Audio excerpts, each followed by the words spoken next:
scroll. Oh, he's done brilliantly. Murley away again.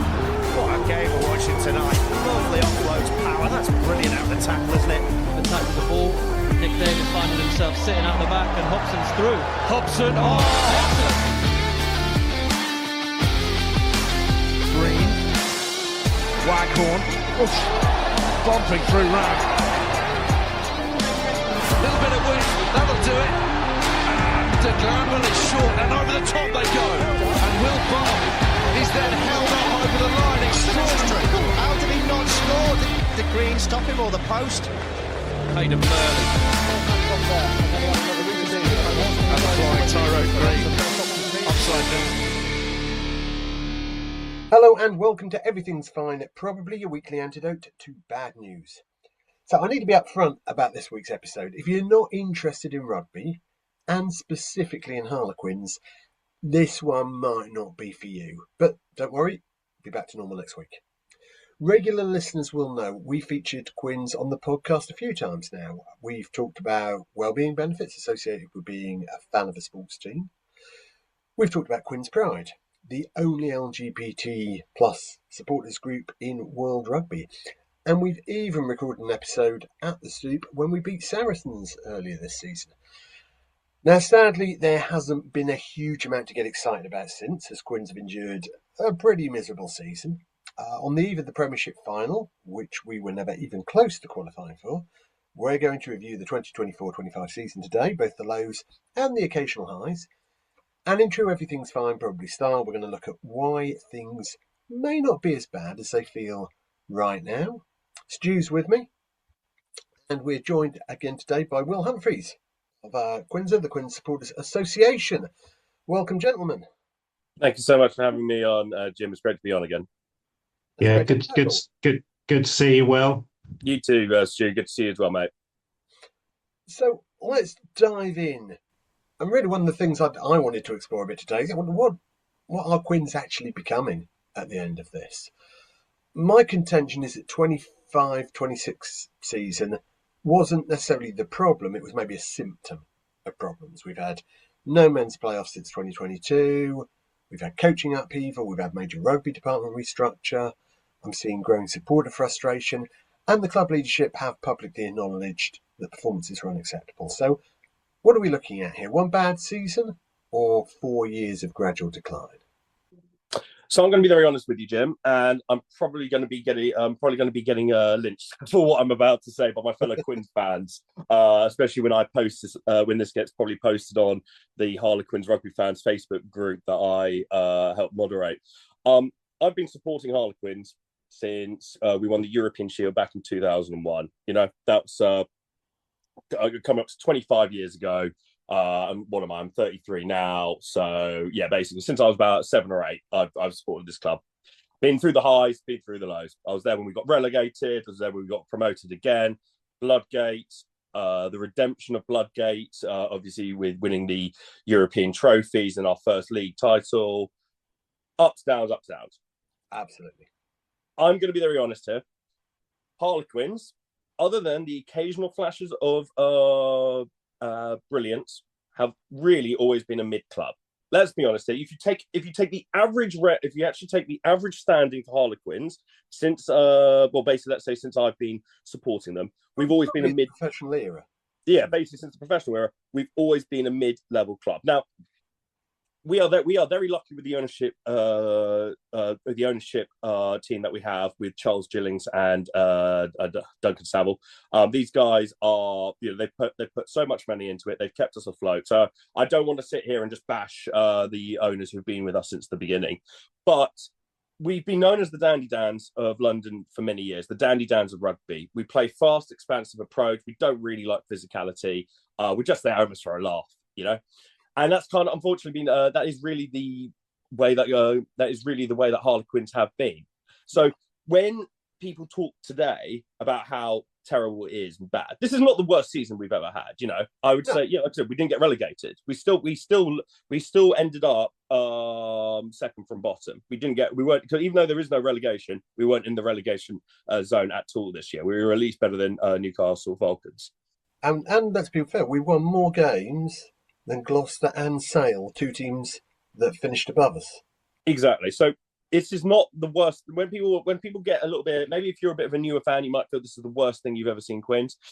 This is kind of really, it's a bit, it's not what I wouldn't go and say this is an average season for Quins. It is lower than that, but this is something where we've always kind of been like this. You know, what I will say is this: when you're saying about symptom, one of the things with the 2021 run when we won that, it was almost, I feel, a bit of a poison chalice. You know, it was a blessing and a curse. Like, it was amazing. It was history making. You know, Bristol still to this day is the largest numerical comeback in domestic rugby history, and will probably be for a long time. You know, that game, enjoyable half the season.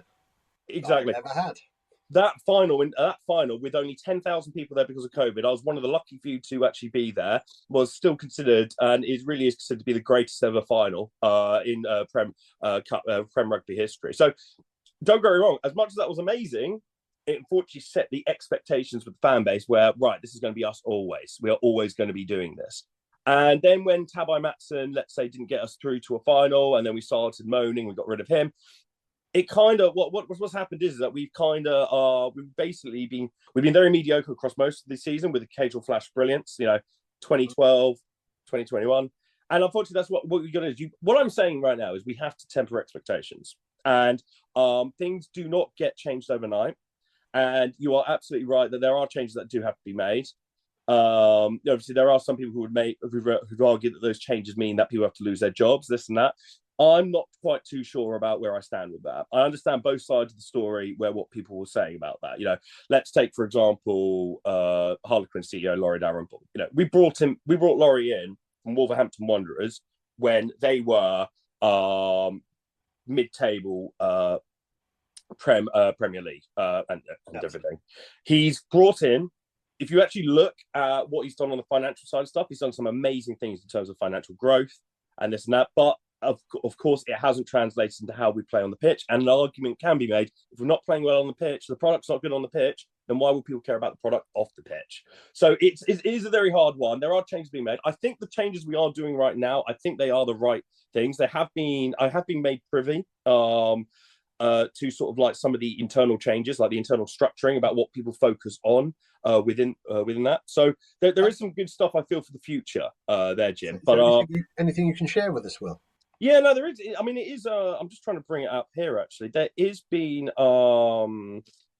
It is. I mean, this is not like super secret stuff. It's not like I've been told some crazy stuff. But I'm just bringing it up here. I'll be able to. I'll be able to find it in a sec. I should have come much better prepared here, Jim. But what it essentially is that we've now got a structure where one of the main things that we did this year was we brought in Matt Ferguson from Northampton Saints. Now, for people who don't know, Matt Ferguson is the academy transition coach. This is the first academy transition coach Harlequins have ever had in their history. Now, as I'm sure as the name sounds, an academy transition coach is basically the guy who bridges the gap between players in the academy to getting the blood up into the first 15. Harlequins were the last team in the league to get that. Every other team had an academy transition coach apart from Harlequins until this year. So that's one major change we brought in, and I think that is a brilliant change, because one thing I will always say as well, Harlequins have never had a good, as long as I've supported Harlequins, they've never had a good strategy for blooding up players. It's almost kind of like, take for example, like the number 10. Take for example the number 10 position that Harlequins had. We kind of dawdled along, but we bounced along. Then we get Nick Evans in, who, in my opinion, greatest ever overseas signing the Premiership's ever had. Sad to see him go. Absolute legend of the sport. Basically Hall of Famer. We were lucky we had him, and then he was with us for He was with us for 8 years as a player.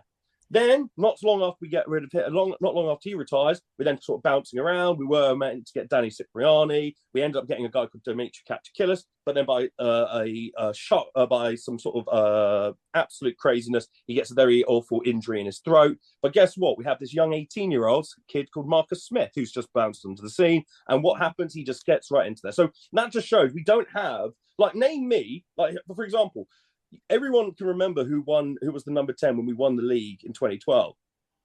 Nick Evans. Who was his number 2? Jim, do you remember who his number 2 was? No. I believe it was Rory Clegg. And what happened there? He was with us for a couple of seasons, then he went off. What I'm trying to get at here is, The Harlequins have had these issues for many years, decades, even at this point. And I've seen it even as a young kid. The good thing is we are addressing it now, and we are starting to bring those things in. I think, Matt Ferguson, in my opinion, will be one of the most important people in this club going forward in at least the next 5 years. I'll just jump in there, Will. Just people who are not massive rugby fans. Yep. Can you just explain a little bit what a transition coach is and what they do and how it sort of plugs into the big picture? Yeah, so take, for example, I had last December or January, what Quinssa like to do. So Quins are the Harlequins Sports Association. What we like to do is to say thank you to the backroom staff at Harlequins. We take them out for a meal. It's called a liaison dinner. And I was sat next to Matt Ferguson. And I actually wanted to speak to Matt about one particular player who was on my radar at the time. Because there was this player that we had. Unfortunately, he's left at the end of the season. His name is Jake Murray. Very young kid, and met a really interesting scrum half. And he wasn't getting any game time, which is fair because we had Luke, we had Will Porter, Lucas Friday, Stu Townsend as well. So there wasn't a lot of that, but he just wasn't getting enough game time, not even for like the Prem Rugby Cup. And I sat down, I asked Matt about it, and Matt really broke down what was happening here. So an academy transition coach, well, let's say take an individual player like Jake Murray. He will obviously test his metrics, work out his weaknesses in his pro. So, for example, Jake Murray is incredibly fast, got amazing pace, acceleration like that. Boom. So that's great. We got that.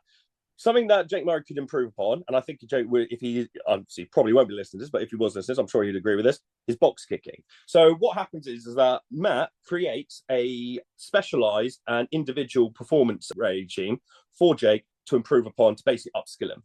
Then obviously it comes down to what sort of game time he is actually getting. So a lot of the players who are sort of on the periphery of the first 15 but aren't getting a lot of game time, we usually loan them out. Used to be that we'd loan them out to London Scottish. I believe that might not be the case now, since Scottish have now been relegated from the Championship. But traditionally we'll have like a Championship side that will play it for them. The problem with Jake Murray, though, was even though he was meant to be playing for London Scottish, he didn't actually get a lot of game time, because with match day 23s, you have your 23 travelling members of the squad, but you also have almost like a couple reserves just in case there's been some, let's say, a freak injury happens. Jake was one of those designated extra players in case, Will Porter or Lucas Friday got injured and they needed to throw a specialised number 9 in.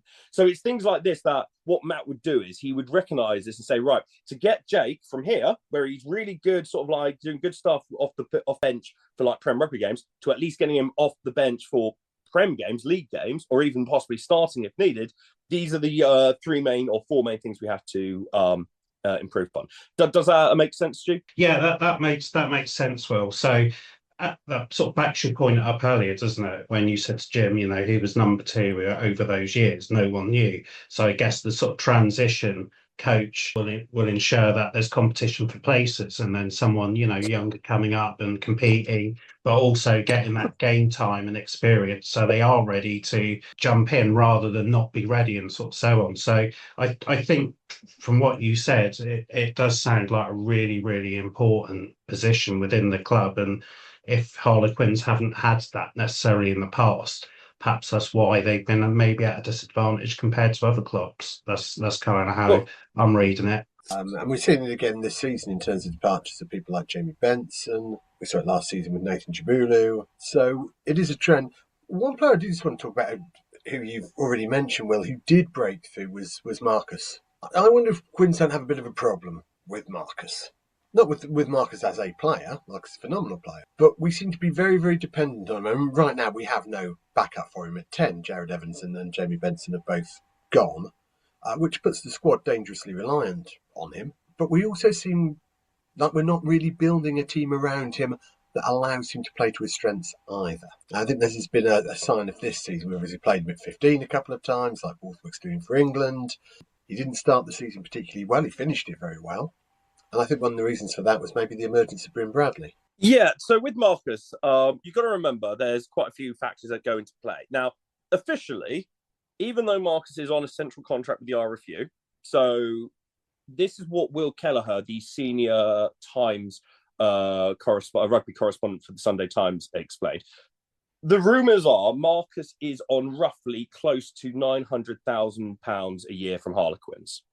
When you add in the money then he'll get from match playing fees for England, you're boosting it up to well over an extra 150,000. So Marcus is, from rugby alone, he should be making over, if what Will Keller has said to be true, which, like I said, the guy is a senior rugby journalist at one of the broadsheets. I think he knows a bit more about rugby than I do. If we take that to be fact, then he's making a lot of money there. Now, if you listen to that, obviously 9 out of 10 pounds that Marcus is making is through Harlequins. You would assume, right, well, Harlequins are the ones who call the shots. They're the ones who are saying, this is what you should do, this is what you should do. And officially, that is the case. I have asked senior management about this before, and that's what they've confirmed. At the same time, and this is where my politics degree comes in, not all power is hard power, like physical displays of force. There is such a thing called soft power, indirect influencing. You've seen how close the Stoop is to the Allianz Stadium, or should I say its original name, Twickenham Stadium. The RFU are literally just down the street, about 200-300 yards away. Everyone talks to each other. I think with Marcus, there is a bit of he's kind of stuck in this almost like purgatory, because we all know he tends his real position. That's what he should be playing. But he's not getting a sniff in there playing it at number 10. Obviously, he's playing later today. Obviously, this is on Friday, the 19th of June. So we've got France versus England game at 5:15 later today. He's starting at number 15. So there's a lot of factors like that that are have to be taken into consideration, and it is a bit of an annoying one because, like I said, Marcus is still is our star player, in terms of brand recognition and obviously what he can do. Like I said, Marcus, maybe this wasn't his best season. I think he'll be the first to admit it wasn't maybe his most productive season, but he still had flashes of brilliance in certain games, especially I'd say in the sort of like last 3 or 4 games of the season. He really sort of started to pick things up. Yeah. So there's a lot, like I said, you've got to take into account all these different outside factors. Harlequins desperately want to keep him. Marcus has gone on the record and said he does love the club. I actually also know that through his family, how much he really does love this club. But Marcus has said he grew up traveling. He was born in Manila, raised in Singapore, didn't come to the UK until he was 13. He's always said traveling's in his blood, and he would love to have his career go across the world. He's talked about he'd love to play in France at some point. He'd love to play, especially at the Japanese pro leagues. So you got to balance all these different things and see where we come from it. I think Marcus will stay with us at least for a couple more years at least. Maybe once he hits 30, which is only a few years away, and obviously maybe things will change up there a little bit. But it is a bit of an interesting one with Marcus. We just gonna have to wait and see where the Marcus Smith show takes us. Yeah, absolutely. So let's move on to some reasons for optimism. You've touched on a couple. Well, I think one for me for this season was that despite the fact that maybe Matt Ferguson's only just getting started on his journey, we are seeing some of the new generation really starting to arrive now. Like I mentioned, Bryn Bradley. For me, the breakout story of the season. Looks totally comfortable at Premiership level, exactly what we needed. Been in the team a bit longer, but Finn Baxter missed most of the season, but arguably one of England's cornerstone props. Ben Waghorn, again, missed a lot of this season, but we always look better with Waghorn in than without him. Elliot Williams, solid start to a Premiership. Ollie Streeter, developing into a semi-regular first teamer. I think a number of our academy graduates are coming through and genuinely improving themselves and improving the team this season. Yeah, and that's a great segue because there is a bit. I do remember this piece of information that was given at the State of Play a couple of months ago. Laurie Dalrymple has made it abundantly clear. Harlequins' recruitment going forward is they want to have a squad of academy grown players to be roughly around about, I believe it was about 80%. We want to have 4 out of 5 players starting for Quins to have gone all the way through professional development. Also, it does, you got to remember as well, if we have academy players, we get academy credits, which obviously helps with the salary cap. You could say many things about Harlequins, and maybe we have had a bit of a spotted past, but one thing I can say is we've never been found to have deliberately broken that, and that is something we do generally keep to. So it's because of these sorts of things where, yeah, absolutely, and I agree with that as well. We shouldn't be like a PSG sort of team where we're only focused on getting like superstars in, megastars in from other that have gone from other teams.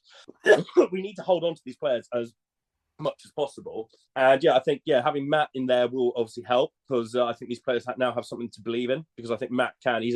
When you speak to the guy, he's a very humble, quite unassuming guy, but when he actually, you sit down and listen to like the nitty gritty, and what I'd recommend is, if anyone here has the ability to go on the Harlequins YouTube channel and listen to this year's state of play, and actually scroll it to around about halfway where he actually spoke, and everyone agreed the highlight of that state of play that evening was Matt, because once he actually breaks down, he really gets into the nitty gritty and all the different technical terms and everything. The guy knows his stuff. He was, his last game at Northampton Saints, and he was when Saints only just lost to Bordeaux in the European final. He was actually the women's coach, I believe, for a season or two, and he did some amazing stuff there, really brought them up. So, or was it the forwards, or was he forwards coach for the men's? I can't quite remember, but he's done some really cool stuff there, and that's kind of what you got to have faith in. And I think definitely having someone like that, with all these academy players, giving them game time, giving them the actual opportunities, actually properly blooding them. Well, think of it this way: Jamie Benson, I'm sure, wanted to stay at London, stay in London. He wanted to stay in Twickenham because he's got family over here. He does enjoy it, but like I said, he wanted to have the opportunity. Jamie Benson believes he can be an international player. He wasn't getting that. He probably felt he wasn't getting that opportunity playing second fiddle to Marcus, or playing out of position. Yeah, he's now decided, I believe. If you remind me again, where's he going? Is it Ulster? He's gone. I think it's Ulster, isn't it? Yeah. Yeah. So obviously, because I believe he has an Irish grandmother or an Irish mother or something, he can get that Irish citizenship.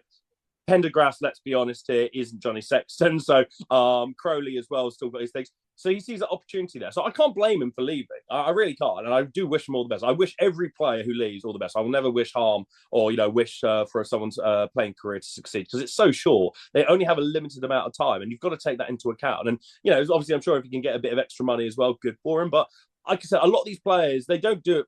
If these sportsmen wanted to do this for the love of money, they wouldn't be rugby players.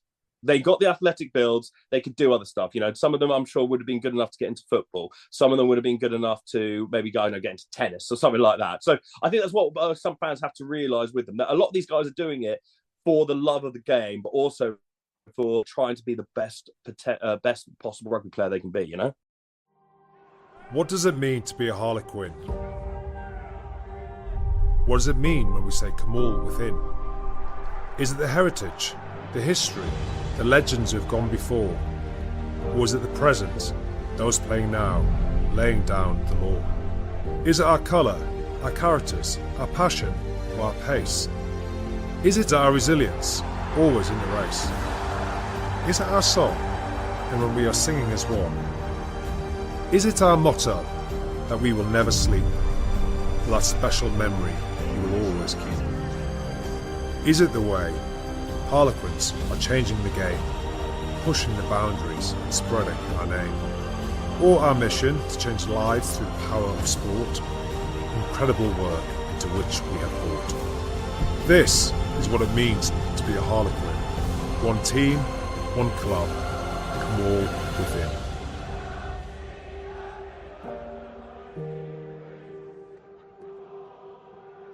Can I talk a little bit about the match day experience? I'm sort of a relatively new fan, Will. Jim sort of brought me in 2 or 3 years ago and was taking me to the Stoop a couple of times. I've always enjoyed the experience. I think it's a good day. There's lots of sort of entertainment, and a good friend of the show, Emily's involved, and often sort of talking about trans rights, and very much involved in the game. Absolutely love her. Love my Emily Hamilton. She's a great lady.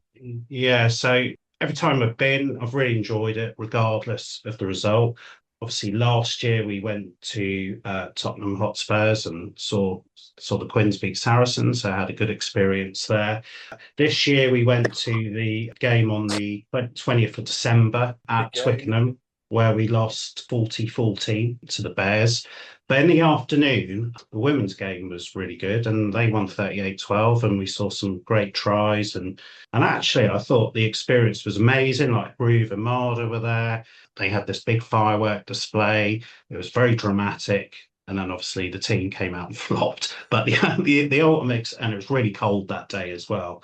And then most of us wore coats and hats and things, mate, not just turn up in a lightweight summer jacket and a Santa hat. I wasn't particularly dressed for the weather. And then this year we went to the summer kickoff, which was great actually. The result went our way, didn't it? We were losing at half time and ended up winners. I think it was 41-24 against Exeter. The experience this time, I think maybe because Harlequins have been struggling, the crowd didn't feel particularly full. There felt like there was something missing, so perhaps people had lost a little bit of faith during the season. But afterwards, they had the Masioki, which was always great, and fans were singing and so on. And then we also went to see Sharks, didn't we, this year, Jim? So, but what I will say is, like, there are flashes. So I have seen wins and I've seen some losses. So, as a person who's sort of relatively new to the scene, I always think the match day experience is good. Would you agree with that, Will? Oh yeah, absolutely. I love all the stuff that Harlequins do. I mean, just bringing it back there to Big Summer Kickoff, it is a bit of a contentious one, Big Summer Kickoff. It really is. Like I said, if you go on HRF, my Facebook group, which, like I said, is a great, we're close to getting 12,000 members soon, actually. And then, like I said, you get a real sort of like hardcore, you get a lot of hardcore fans there who are open to talk about these sorts of intricacies of the club. It really is flip a coin. Some people really love it. Is Marmite Big Summer Kickoff. Some people really love it. Some people really hate it. I'm on the side that really love it, actually, because I understand why we have to do it. Because, like I said, we need to get that extra money. The head of Richmond Council, Gareth Roberts, has gone on the record and said in the past that he doesn't believe it's in the best interests of the local community to allow expansion to the Stoop. That is actually being written on the record. At the last local elections, the Lib Dems have won every single seat in Richmond. Literally a complete dictatorship of the Lib Dems. Benevolent dictatorship, I hope. So unfortunately, we're not going to be getting anywhere further there. And even actually, if we did have the backing of the local government, obviously money as well, we're still paying off our COVID loans. I believe it last time I checked, it was roughly around about £7 million pounds worth of loans. And unlike some clubs, we are determined to pay off our obligations to the government. It did help us out during a very sticky period. But getting back to Big Summer Kickoff, it is Marmite, but I think a lot of people do agree that the amount of work that gets put into it, and I'll give a couple shout outs actually. Head of customer engagement, of supporter engagement, Henry Cox, is a great, I know he works a lot with that, along with him and his team. Craig Harrison as well, operations manager at Harlequins, again works really hard on this stuff. They put a lot of time and effort into it, and don't get me wrong, there's going to be some things that do work and some things that maybe don't work. You mentioned Masioki. Oh my goodness, what a great thing that was. I believe Craig was one who came up with that. Great, it was such a fun thing, just singing Bon Jovi songs along with 1,000 other people after having a couple of beers and watching, especially after you watch Harlequins have a great performance, because that was probably one of the best performances we had of the entire season, actually, against Chiefs. Great stuff there. And it's not even just that. I mean, it's also this stuff that Quinssa do as well. Every big game and Big Summer Kickoff, we actually rent out a hospitality room. And for £35 for non-members, but £32 for non-members, we do give you the opportunity to get access to it, which, especially for the big games when the place is nearly sold out, the private toilets are very much loved. You get a pie and pint as well, so you are obviously obviously getting some free food and drink. So yeah, like I said, it's things like this where you're right. I'm not going to come out here and bash all the other rugby clubs and say, oh, they're terrible, we're the only ones who do good stuff. Like I said, I've been to a couple of the Saracens things at Tottenham Hotspur. Some things are a bit corny. I don't really understand the whole rock choir.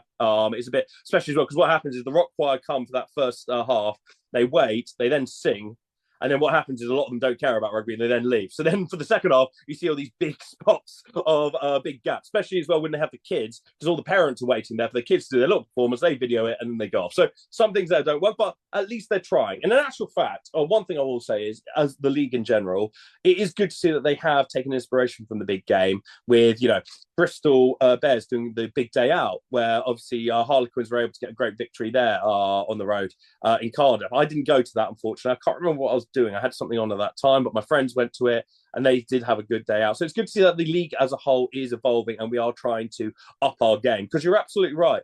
Some people, some of the older bunch, some of the old guard might love to moan and say, "Oh, I'm not here for the fireworks. I'm not here for the music." And it's like, okay, well, it's not really for you, mate. You know, you've been here since the 80s or whenever it was, and you've been putting all your money into the club, and we appreciate that, and your opinion is very much valid, and we do take into account what you believe, but this is for the younger generation. This is for getting the new fans in.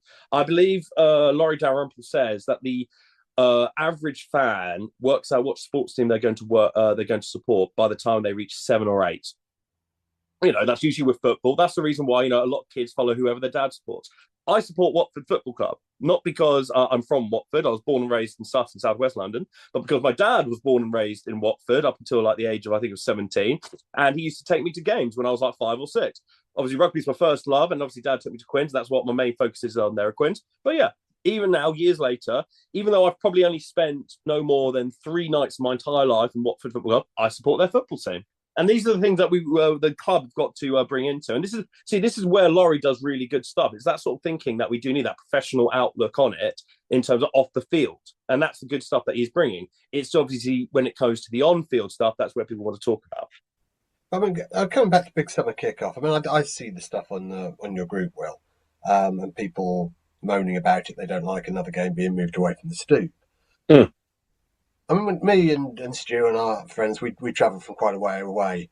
I always now seem to be able to bring a party of 10 plus people to Big Summer Kickoff. No problem at all. Who don't come to the games at the stoop. So this is that thing of it enables it. It's much easier for us to get tickets. It's always at a time that's convenient. It's not switched to a Friday night or a Sunday when travelling is that much harder for us. It's a great opportunity. So I understand if you are a locally based fan and you want to watch at the stoop, that maybe you don't like that move to Twickenham. But for a lot of fans, that's the way that we get new people along. Exactly. Like I said, I love this club. I always have. I've loved this club, for many, many years. For me, I'm happy to spend the £80 a month or whatever it is now for my season ticket. It's one of the higher ones. Obviously, it comes with its perks, like the honors bar, this and that. But I'm happy to do that. There's obviously cheaper tickets, but some people won't have that dedication, which is of course fair. Like I said, it's rugby, it's a niche sport. Like, some people won't be able to be prepared to pay 40 quid a month just to go to two games or so, this and that. But being able to go to a bigger venue where it is, like I said, I believe you do still get a discount if you get groups of 10 or more. You are able to get like some much cheaper tickets, or used to be at least cheaper tickets up in the gods. And you're right, this is how people, this is what people do. I can actually tell you, off the top of my head, I can think of 6 people I know who aren't even rugby fans, but every year they go to the big game, or they try to go to the big game, because it's now just a part of what their Christmas, it's just part of their Christmas schedule. And they actually do follow a bit of Harlequins. And these are people who aren't actually rugby fans. They're all diehard Chelsea fans, or Arsenal fans, or, Crystal Palace fans. They love their football, or they love, their boxing or UFC, or, or darts. These are guys who actually then say, actually, you know what? It's always been quite fun going up to, Twickenham in the freezing cold in December, because at least, it'll still be, a fun event. Yeah. And by and large, most, I can remember far more memorable and exciting big games than maybe some of the boring ones. There have been a couple of boring ones. The last one was terrible. I'm going to put our hands up, but that is very much an exception. We thought we would be smart and beat the traffic, get the earlier train home, and left with about 20 minutes to go. Honestly, well, you would have thought it was full time. People streaming out the ground. It was so I remember. sad to see. So sad to see. But hey, this is sport though, isn't it, Jim? Absolutely. Peaks and troughs. These things happen. That's why I say to people when they talk about how earlier, as I was mentioning it earlier, people talk about how, this is like our worst season. This and that. I was like, no, I remember worse seasons. The fallout from Bloodgate. I'm one of the Quins fans. I'm a Quins fan, a supporter who openly talk about it. We don't need to hide it away. That was a terrible time. When we got relegated, that was a terrible time. We put it on our away shirts this season. Exactly. Another one. When God rest his soul. It's been 10 years now, but when Sebastian Adrian Oule died. At the time, we thought it was from a car accident. It's since come out years later. His mum's admitted it was because of suicide. And that happened the week or two before the European Challenge Cup final. that was a very sad, that was an awful time. Why? Because someone was dead. This is what you got to remember with sports. There are peaks and troughs, and this is what you just got to go along with the ride. Absolutely. Let's return to another high of the season for me. And Stu, I know you and I have talked about this whilst watching games. How good has Alex Dombrandt been this season? I have to disclose a conflict of interest here, Jim. Mr. Dombrandt is none other than the forwards coach for my local rugby team, Sutton and Epsom. So I've been seeing him quite a few times this season on a Wednesday or Saturday afternoon when Harlequins aren't playing, of course. Seeing him there, and yeah, absolutely. Honestly, that guy. He really is. This has been an amazing season for him because I think he's been, he burst onto the scene so well. Like I remember when we got him, we got him from Cardiff Met University, and everyone's like, why are we getting? We were one of the first clubs to actually start getting players from universities. I mean, there was all from Cardiff Met, but still, Luke Northmore, Alex Dombrandt, and now other clubs are starting to realise that Bukes, the university rugby scene. There's some great players there, and they're actually starting to copy us now. But yeah, I mean, when Dombrandt hit the scene, incredible. We started him at number 4, then we got him to number 8, which gave me his better position. Unfortunately, he has been, under successive managers, Eddie Jones, Steve Borthwick, other people like that. We haven't been able to find that right position for him. We've tried him at 6, it doesn't quite work. He really should be more of an 8, but obviously we've already got strong players at 8, Ben L, people like that. So it is a bit of a hard one, but I think for himself, I think especially for himself, and I don't like to bring up personal stuff, but this is what he has put on his Instagram. In the last year, he's got married to his long-term girlfriend, Yasmin, who I actually once met at a end-of-season dinner. Lovely girl, really lovely lady. He's had his first child. I'm not a father myself, but obviously you can ask I'm sure anyone here who's a parent will tell you your whole life changes in a split second when it happens. Exactly. Hopefully one day I'll be able to experience that miracle as well. Not holding my breath though. But yeah, it's one of those ones where he's gone through a lot. I have also been privy to some other stuff that's happening in his life that I will not disclose here, actually, because I have been told to be in confidence. He's gone through a lot, and I think actually this is the reason where you see that maturity coming through, and it is operating onto the pitch. He has really brought himself above and beyond. I think taking on his leadership role at Sutton Epsom forwards coach is incredible. That's really helped him a lot there. He is beloved Sutton Epsom. You go there. I'm actually going to be there this Saturday for a beer festival whilst I'm watching the Premiership final. You never know. Maybe he might be there. Maybe he might not be. Doesn't matter if he is or isn't. But I could ask anyone there, especially the guys who are there week in, week out. Lovely guy, very approachable. Actually, in that situation, loves to talk about it, has a real love for the team as well. And I mean, yeah, Sutton Epsom forwards they've improved so much under him. And I think definitely taking on these leadership roles, this maturity he's got, it's just excelling right now into what we've got off the pitch. And like I said, I hope he does. He is starting today, actually, isn't he? He is starting at number 8 for England. Yeah. So exactly, all the more power to him. And I think hopefully, if I was Steve Borthwick, please just give him a chance, Borthers.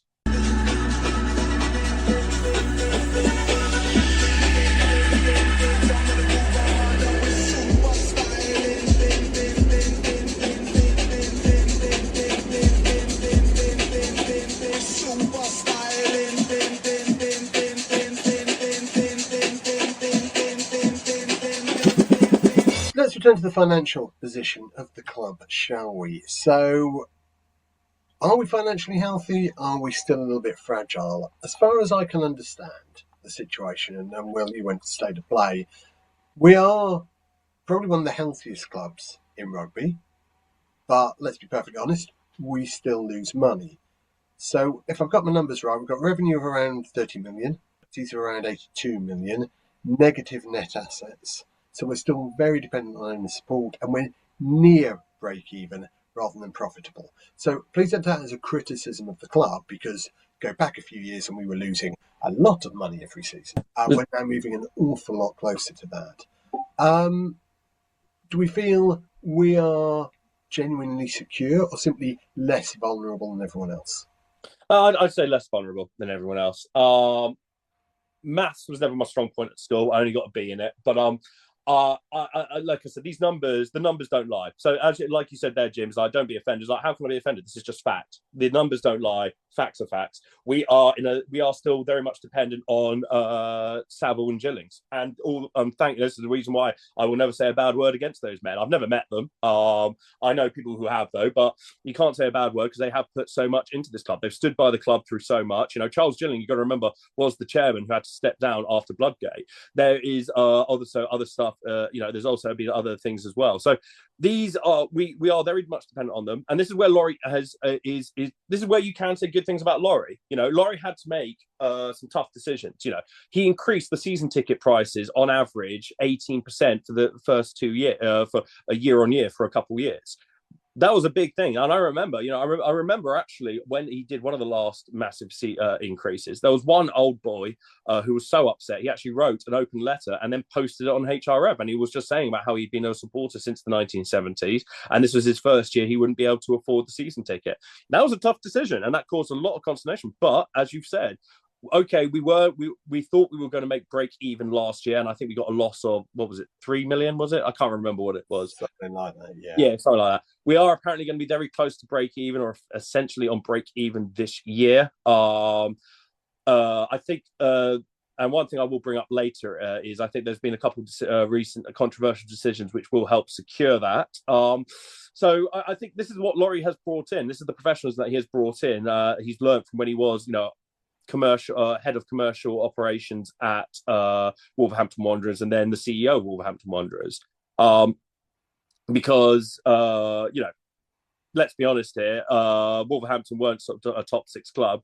They were fighting to survive, and they still have to play in the same sort of they had to pay for the same sort of talented players that other big clubs can. So they had to work hard.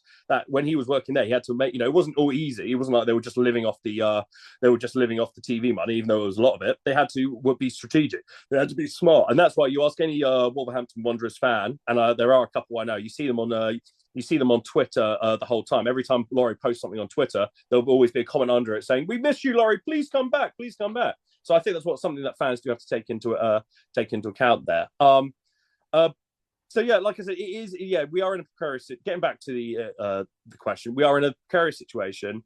We are stronger than some other clubs, but we're not by any. I wouldn't say we're by any chance the strongest club. I think there's other clubs out there, especially sort of Chiefs, Saints, who are got a much better or more robust business model. And like I said, these things will be ongoing. And yeah, we just got to see where it goes.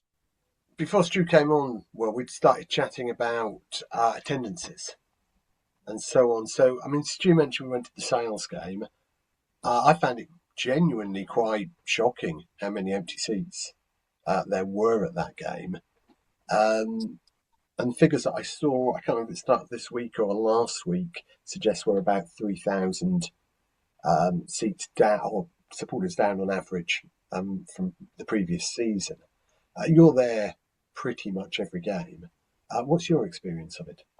This is where obviously the people who are, let's say, the Laurie out camp would say, this is where they do have a good point, because whilst it is all fine and dandy what we're doing off the pitch in terms of sort of financials and commercial opportunities, we are still a results-based business, and the results primarily come from how well both the men and women's team do. In particular, the men's team, because let's be honest, 90% of the revenue is currently generated through the men's. If we're having bad games and we're having lackluster performances, and especially the players look like they don't want to be there, then why should we as fans, who, in some cases are paying upwards of 80 to nearly £100 a ticket, want to be there either? So these are the things where actually you're right. This is very important, and I'm not going to sugarcoat it. You're right. The attendances have dipped. Now, obviously, when Harlequins used to say, "Oh, another sold out game," as I mentioned to you, Jim, all that didn't mean 15,000 people were at Stoop that day. Like, what it meant was 15,000 seats had been filled, and what that could usually mean is, now listen, I'm not a millionaire. I'm happy with sort of the money I am on, but I'm not a millionaire. I want to get the most out of my money. So that's why I attend every single men's game, and I attend as many women's games as I can. I think I've only missed 2 women's games this season at the Stoop. I've tried to go to everyone. I definitely try and do like the Prem Rugby Cups and this and that. There's other people out there with the different financial situations where actually for them, the money they spend on that season ticket is, it is what it is. I'll take it or leave it. There'll be some guys who wake up one day, maybe they've had a couple of drinks the night before, and they're like, oh, I don't want to get down to Twickenham for a 3 o'clock kickoff. I'll just stay in and watch it on telly. So that's obviously something that you've got to draw into. But it is now, we can't even hide behind that excuse anymore, because there will be people who are saying, right, I'm not even going to renew my season ticket, because even now it just feels like just a complete waste of money. And there will be people who are like, you know what, I used to treat myself once a month by going down to Quins, but I can't justify putting up that sort of money because I don't know what performance will happen on the pitch. Like, will it really be, will I be spending 80 quid to basically self-flagellate myself? Like I said, it's one of those ones where you're kind of like, oh, it's such a hard decision. And that is true. But again, it does feel, especially with the men's side, women, obviously, we'll talk about them later. But with the men's side, it does feel there has been a little bit of a pickup. There has been a little bit of we ended the season a bit strongly than we started it. And we do obviously have potential, future stars coming through, as you mentioned, with the academy, which I think is always a great thing to have future talent. I will say this: there was never a more exciting time to be a Harlequins fan than when Marcus first hit on the scene.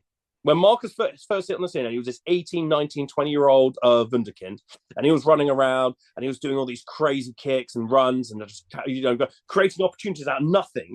The reason why we sing he's magic, he's our goose stepping Filipino, was because he literally created magic on the pitch. And as a Harlequins fan, it got you going. And then when we won the league in 2021, and Marcus was one of the main reasons for that, you're literally like, oh my goodness, that's kind of what it is. You've got to have hope. You've got to have that hope for the future, and that's something that unfortunately we weren't getting. But I think now things are turning a corner. I think especially with the new we've recently announced all the new coaches who will be coming in, like Sean Long and people like that. Yeah, I think there is an opportunity for that. Yeah, I mean, go back to Marcus coming on. I mean, I still love watching that famous try against Wasps. Where he just caught it and he just completely ran past Jacob. Yeah, I mean, amazing. Wow. I saw that. I remember because I was during COVID. I was watching it live on TV, and it was one of those ones I watched it, and my brain didn't actually compute what I just saw, and I was like, "Sorry, let me just rewind that again." And then I had to rewind it again. I rewinded it 3 times in a row. I missed the next try, I believe, because I was rewinding it so many times. Because you're right, that will always stick into me as like pure Marcus magic. It was. I mean, it was because he jumps, he catches the ball, and as he lands, he sidesteps, and it's just an unbelievable piece of skill. Perfect. Tried to pretty much anyone who I want to say you should come and watch more rugby. I mean, I don't mention that it's not all like that, but.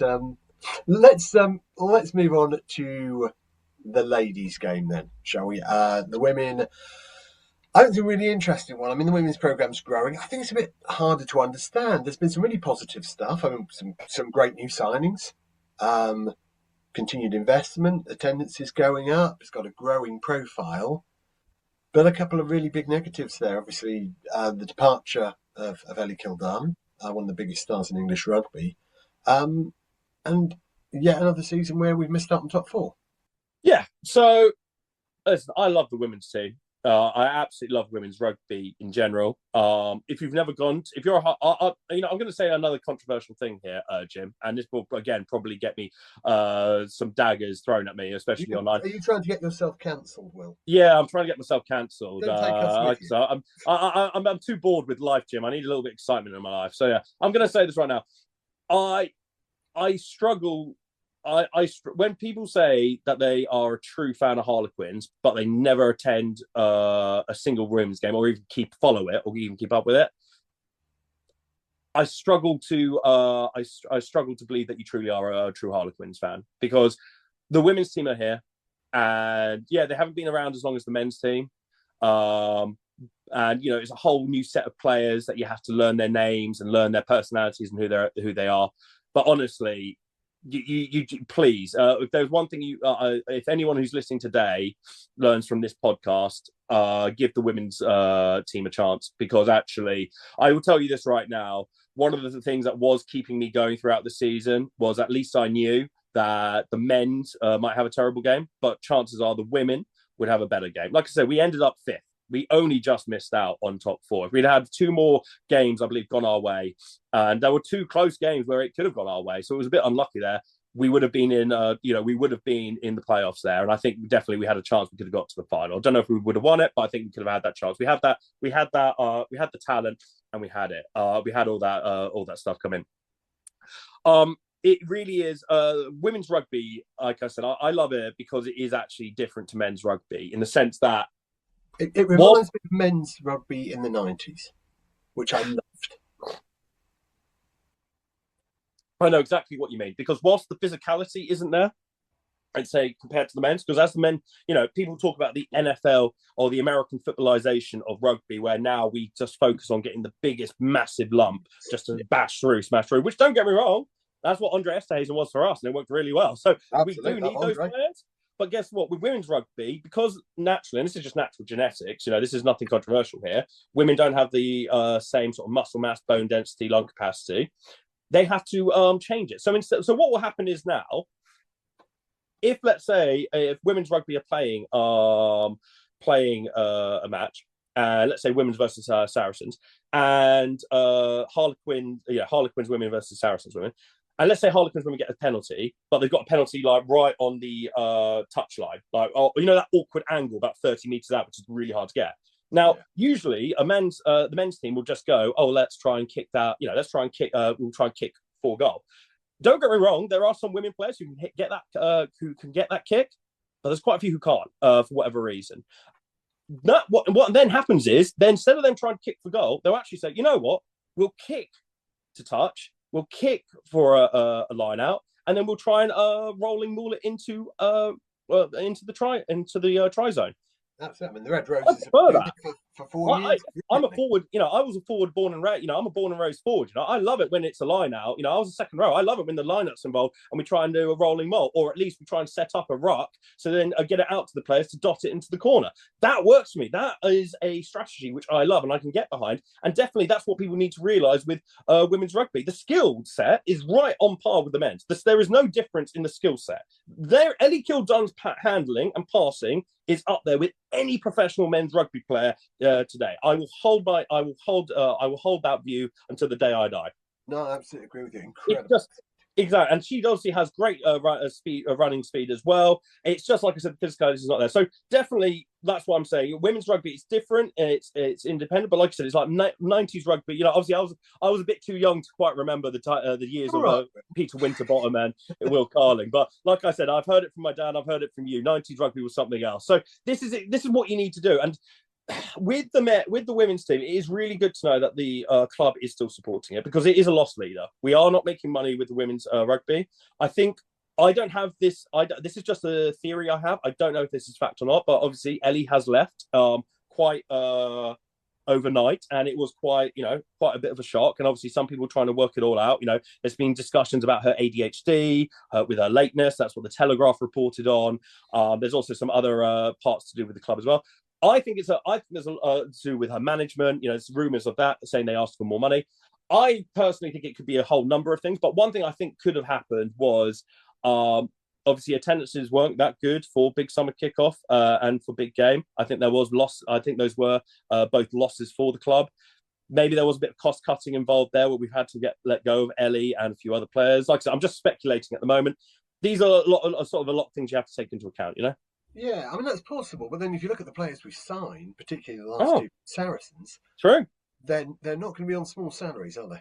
No, thank you for reminding me that. Of course, yeah. Rosie Galligan and who was the other one that we signed? Marley Packer. So very big players from Sarries. We really stole them. So yeah, you're absolutely right. Like I said, maybe my speculation is just that speculation. But you see, there's a lot of fluidity as well with women's rugby, because it's much easier for women players to go from certain teams and stuff, because a lot of them are actually technically part time. They're not being paid full time.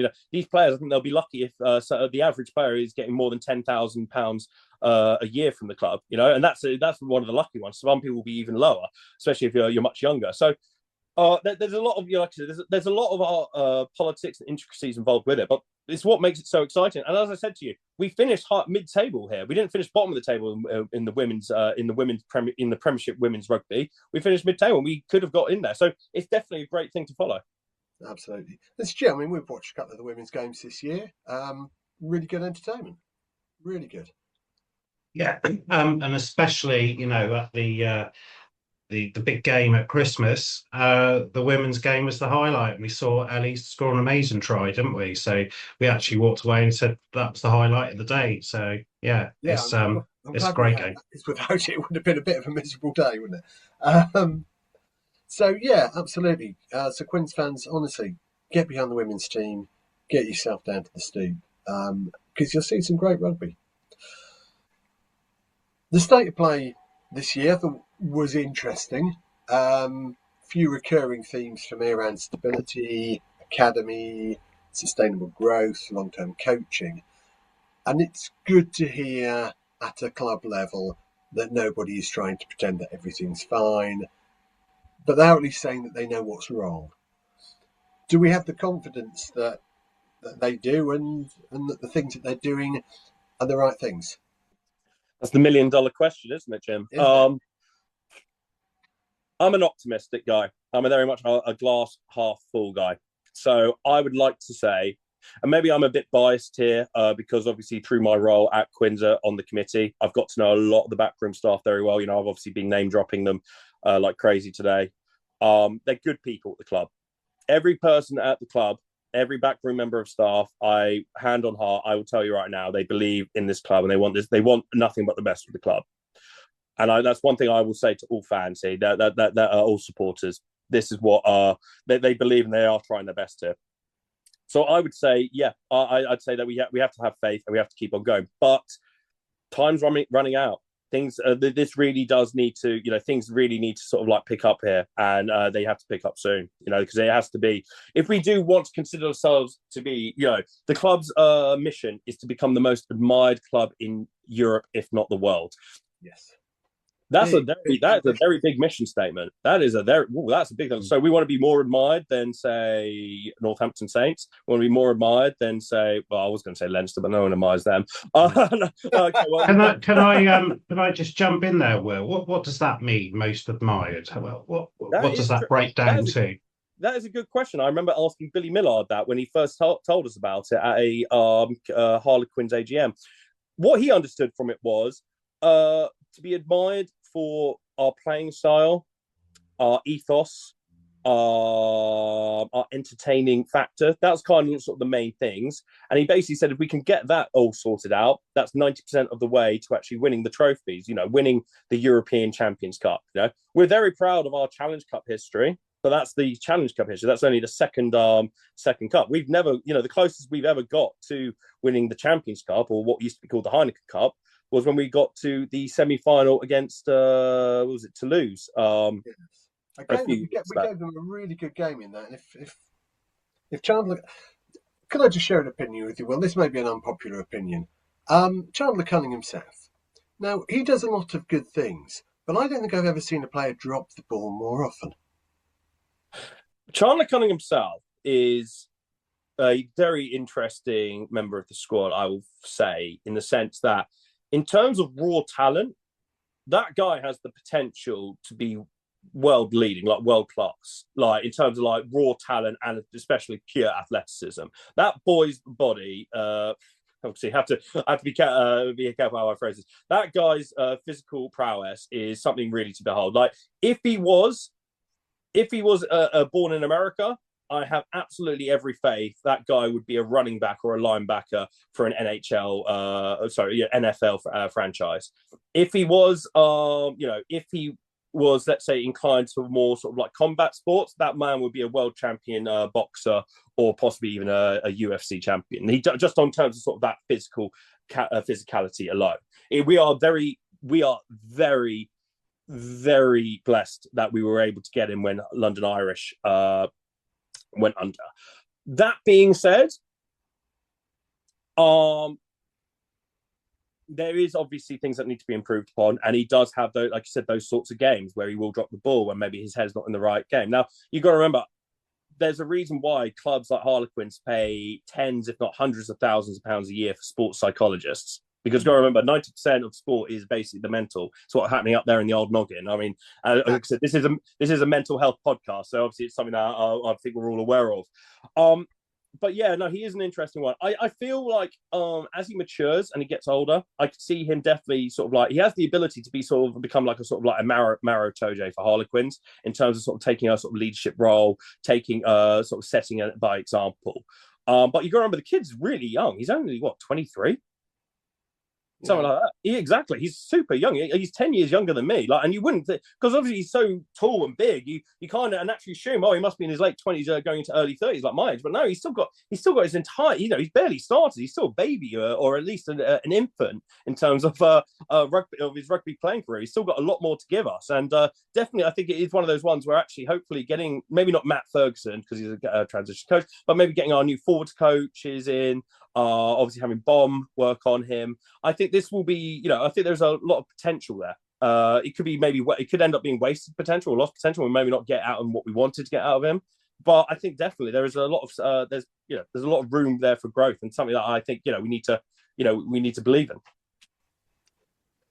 Excellent. Sorry, yes, digressed a little bit there. So let's look ahead then to next season.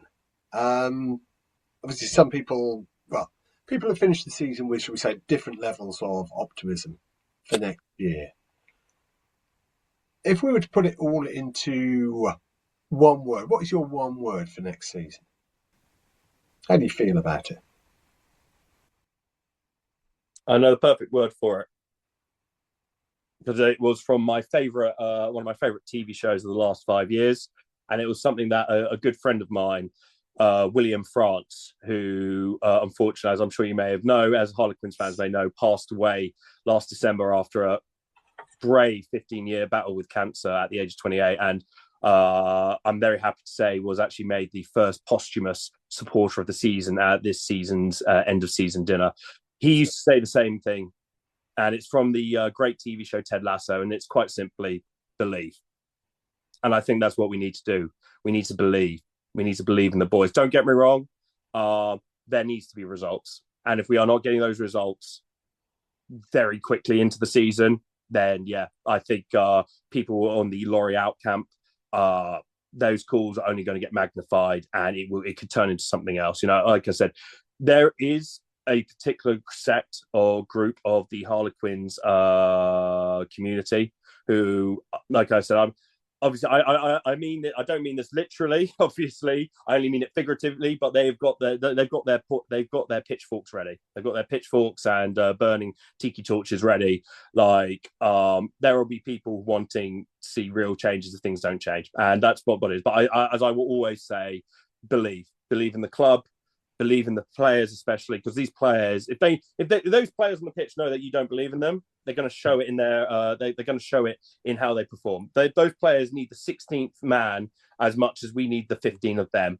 And I say believe in the coaches, like especially the new coaches coming in, Sean Long, obviously the coaches who've only just started, like Matt Ferguson, obviously the coaches who've been there for a very long time, like Bomb. I know. Listen, there's been a lot of criticism against Jason Gilly. I think if you've got to remember though, he was thrust into that position at the last minute after a certain coach who I won't name because, like I said, his name just is he that dead to you, Will, that you won't even say his name now? Not because I have anything personally against the guy, but I just know that saying his name can trigger. It's quite a triggering. It can trigger some people. Listen, I say that though, but believe in, especially like I said, believe in the players, believe in the coaches.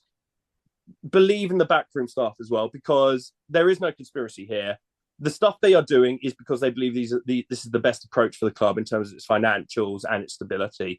You just got to get behind it. But at the same time, I will admit this, if we do not get those results we need and those things aren't picking up, then tough conversations need to be said. And I would always recommend the same thing I do with supporters. Vote with your wallet. If it really is not that bad or not that good, then don't turn up. Like I said, if you feel like maybe the need is to start protests outside on Twickenham Green, like that's up to you. That's your prerogative. But if you had to say, getting back to it, if I had to say one word, in honour of the great Will France, believe. I think that's an amazing sentiment, what you've just said there. Well, I'm just going to agree with that, really, because that's all you can do. And it sounds as though lots of things are being done to improve. It's not like people don't want it to improve. There's lots of changes. So, turn up and support the team, and, everyone pulls in the right direction. We see that time and time again. Once you get momentum in anything, it just breeds positivity, doesn't it? And so on.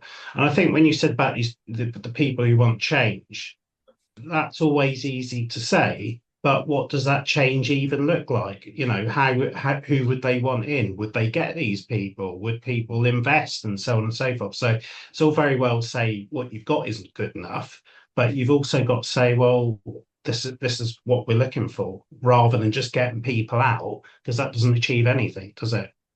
No. You've only got to look at football to understand that just baying for change for the sake of change doesn't really often help you. And what's your word, Jim? I am genuinely optimistic. I'm going to use two: optimistic and excited. If we can keep our players fit next season, which has been a huge part of the problem, I think, this season, then there is no reason why we can't compete. My take on this season is that whilst we lost a lot of games, and we did get thrashed a few times, but so did pretty much everyone, we are not a million miles off. Fine margins, as it always is in professional sport. It's little things. Marginal gains, as David Brailsford used to say. Marginal gains, Absolutely. and that's what it is.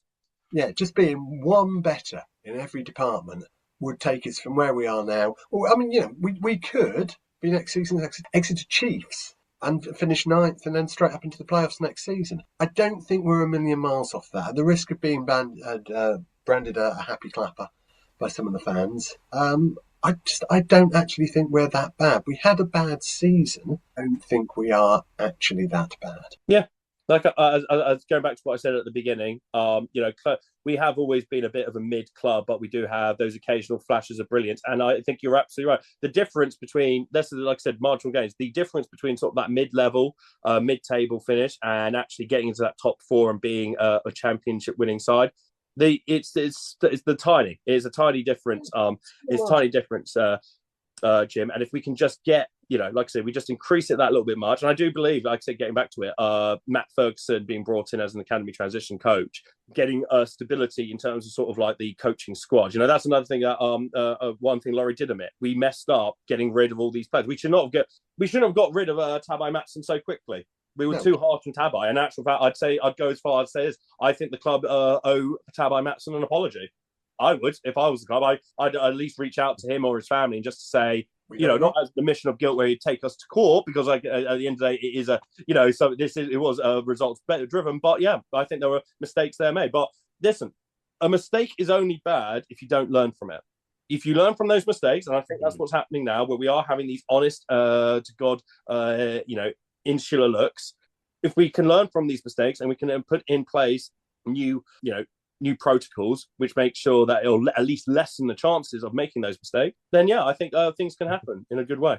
Well, it's been absolutely fascinating to listen to you today, Will. And I think, the club's got people like yourself and Emily involved who are really just sort of true, passionate, enthusiastic people who only want the best for the club. Then if there's people like that round the team, that can only be a good thing. You really do mean it when you speak. It means a lot to you, doesn't it, this club? I'll be honest, it's my entire identity at this point, Stuart. I will say this. Like I said, I've been supporting this club since 2001.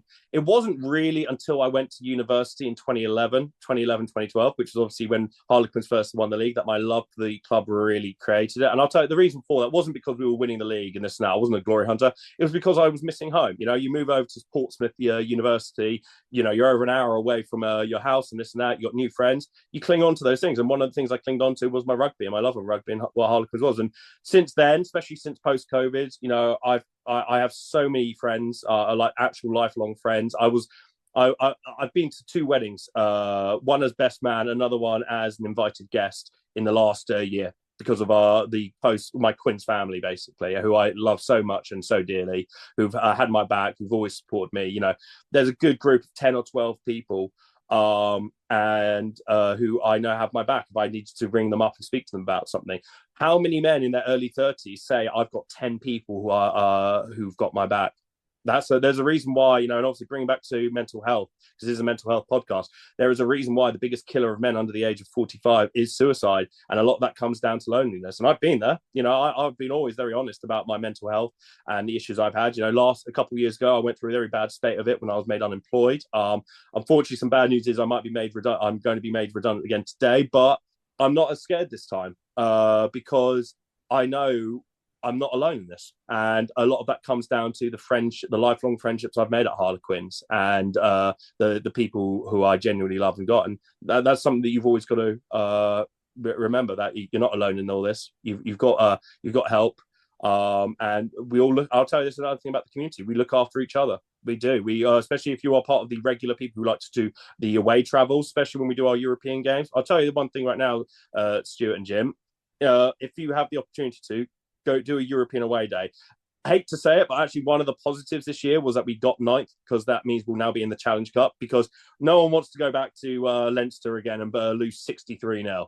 As much as I love Ireland, obviously, love to my Irish friends out there, love your country, but let's be honest, that's not fun to go and see. Whereas if we're going to Bucharest or going to, I don't know, even Tbilisi, much better chance we might have a win there. So like I said, those are the things that you got to keep in mind. As I said, believe, be positive, and keep going. Jim, I feel like there's a trick there. Yeah, I think there may well be, Stu. I'll just have to wait for the fixes to come out and see what we can sort out. Well, look, gentlemen, thank you very much for that.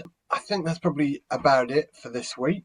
So Quins fans, do please have a look back through the old episodes for more Quins-related content. Thanks, Will, for giving up your time to review the season with us today. Thoroughly enjoyed it. Me, Stuart and Jem will be back again next week with some good news to put a cheeky smile on your chops. But until then, that's it. You can go.